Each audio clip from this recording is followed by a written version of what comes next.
Oke, halo guys, welcome back to Mudah Belajar Investasi, teman trading dan investasi kalian.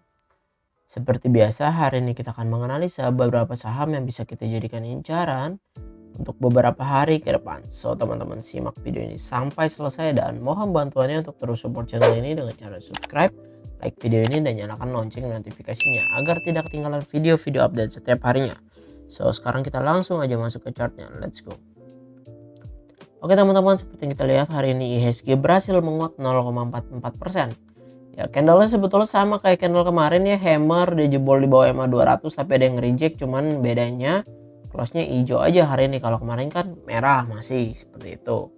Jadi lagi-lagi ya dia masih sideways di area yang gue kotakin di sini teman-teman. Jangan terlalu agresif ya, dan tetap gunakan money management yang disiplin seperti itu. Dan coba kita mau lihat saham apa yang menarik. Yang pertama ialah saham Antam. Coba kita cek ya. Oke, ini Antam. Antam kan hari ini dibanting 1980 ya. Dia ketahan di MA 50. Gue pribadi gue masang di sini nih. Kalau ngomongin Antam, gue kena false breakout juga. Sekarang posisi masih floating loss teman-teman.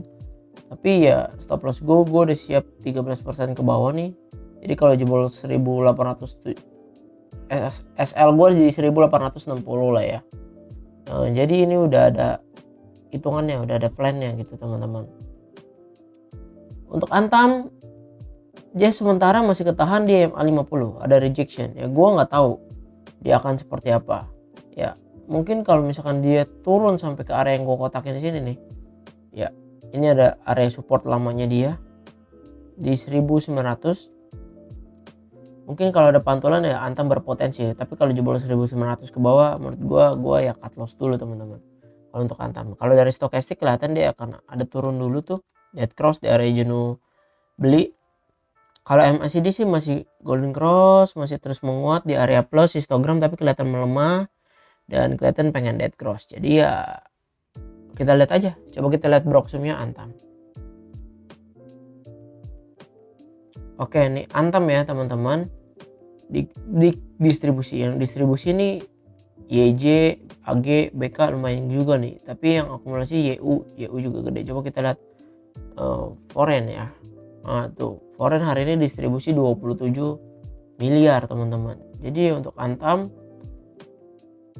menurut gua menariknya nanti setelah dia ada pantulan teman-teman. Kalau dia ada pantulan ya, kalau dia rebound nih dari maksimal dia koreksi sampai ke 1900, kalau dia rebound menarik. Kalau enggak ya Antam akan turun dulu. Padahal gue pikir dia akan strong karena dia udah ngebreak MA 200, tapi ternyata ada shooting star di sini gitu ya. Jadi seperti itu untuk Antam. Menurut teman-teman Antam menarik gak? Kalau gue pribadi gue lagi floating loss gitu, fair aja gitu ya. Oke, lanjut ke saham berikutnya, itu saudaranya si MDK. Ya beda dengan Antam, MDKA justru hari ini naik gitu ya. Sorry, naik ke sih minus ya, minus 0,22. Coba kok kayak naik, kita lihat di sini. Oh minus 0,22 teman-teman, minus 0,22. Berarti coba gue mau lihat di open. Oh dia open gap down. Oke, dia open gap down kemarin, close nya 4470, opennya 4400 ya, open gap down. Tapi ini candlenya cakep sih menurut gua.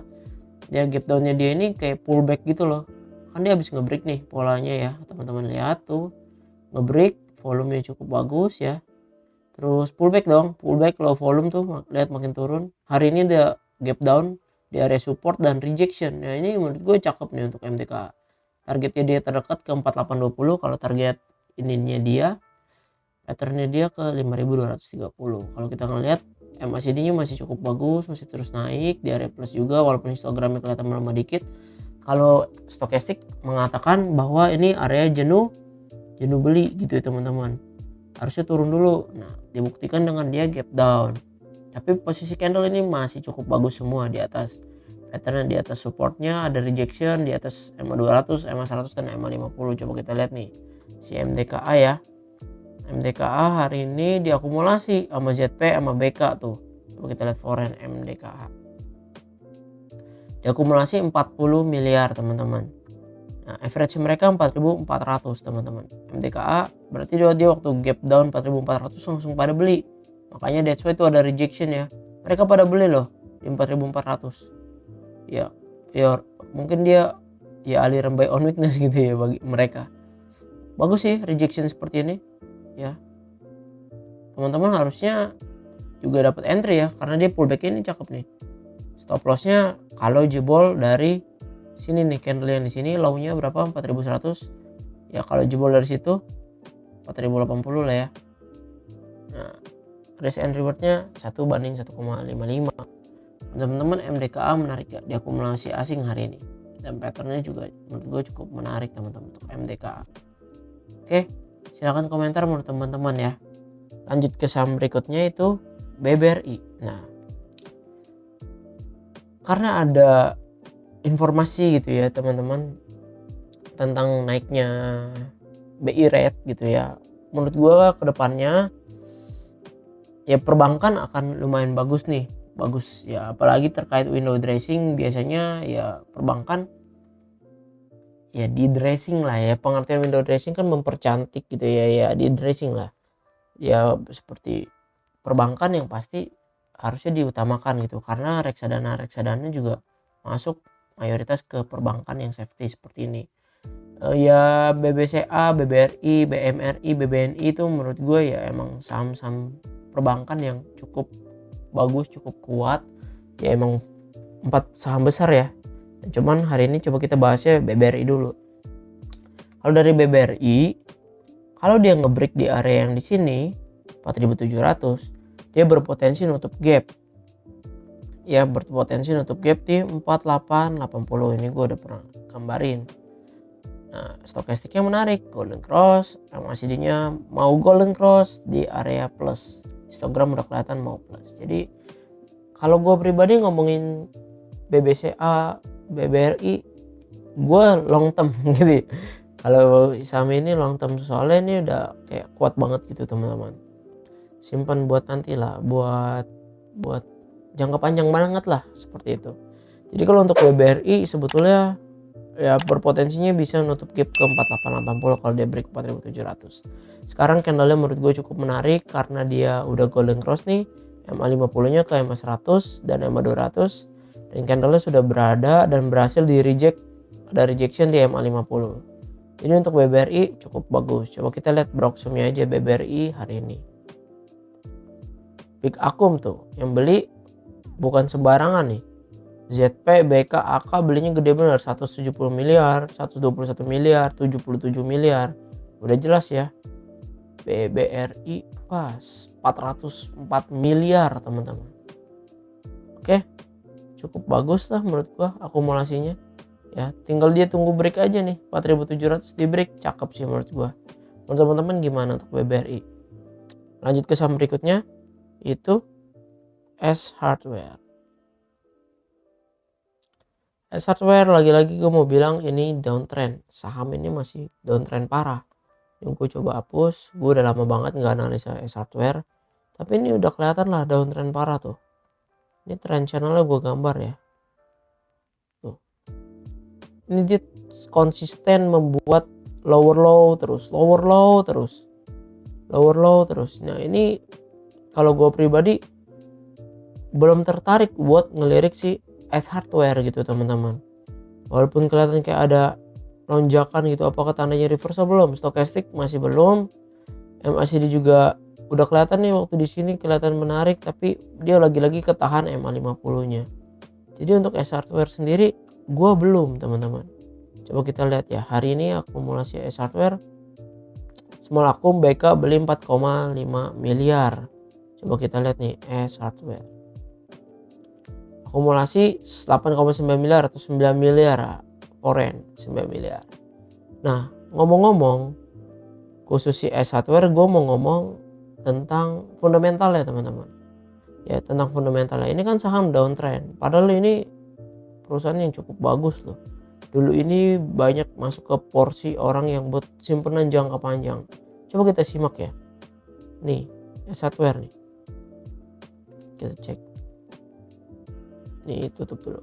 Nah, kuartal ketiga 2022 nih, laba dia itu meningkat loh. Kuartal 3 2021 aja 44 miliar. Dia kuartal 3 2022 109 miliar. Meningkat berapa? Hampir 300%, ya gak? Hampir 300% peningkatannya. Dan coba kita lihat, apakah peningkatannya karena dia jualan aset? Enggak loh, kita lihat di sini ya. Penghasilan atau beban lain-lain minus 13. Berarti ini beban ya. Kan sometimes ada beberapa perusahaan yang dia jual aset, dia hitung sebagai penghasilan. Padahal itu dia jual aset gitu. Nah, ini dia beneran naik penjualannya S-Hardware. Tapi yang jadi pertanyaannya, kenapa sahamnya terus turun? Kayak gitu kan. Itu yang jadi pertanyaannya teman-teman. Kalau untuk laporan per kuartal ini udah cukup bagus. Jadi cukup menarik nih. Coba kita ngelihat ke balance sheet-nya. Kita lihat price book value-nya. Nah, price book value-nya itu 1,9. Dibilang di atas ya di atas. Karena kan biasanya kalau value yang wajar price book value-nya itu 1 gitu ya teman-teman. Terus ya seperti itulah ya. Price book value-nya harusnya 1, tapi dia 1,9. Nah, ini kalau dari fundamental menurut gue S-Hardware cakep sih teman-teman. Nah, itu untuk S-Hardware ya. Menurut teman-teman apakah udah layak untuk kita entry? Ya, kalau gue pribadi, gue bukan aliran fundamental, bukan aliran teknikal, gue aliran kombinasi. Kalau fundamental bagus, teknikalnya jelek, ya gue nggak beli juga. Buat apa? Tapi kalau teknikalnya bagus, uptrend, terus fundamentalnya ditambah bagus, ya peluang emas gitu ya. Apalagi ditambah bonus under value, jadi menarik. Oke teman-teman, sekian analisa saham kita pada hari ini. Semoga analisa ini bisa membantu teman-teman ya. Lagi-lagi disclaimer on ya, jangan jadi ini patokan satu-satunya. Dan gue mau infoin bahwa ada Telegram diskusi kita, silahkan join di link di deskripsi biar kita diskusi di sana, dan juga kalian dapetin beberapa insight dari diskusi-diskusinya kita dan beberapa info yang gue berikan di Telegram sana. So, terima kasih semuanya, salam cuan, bye bye.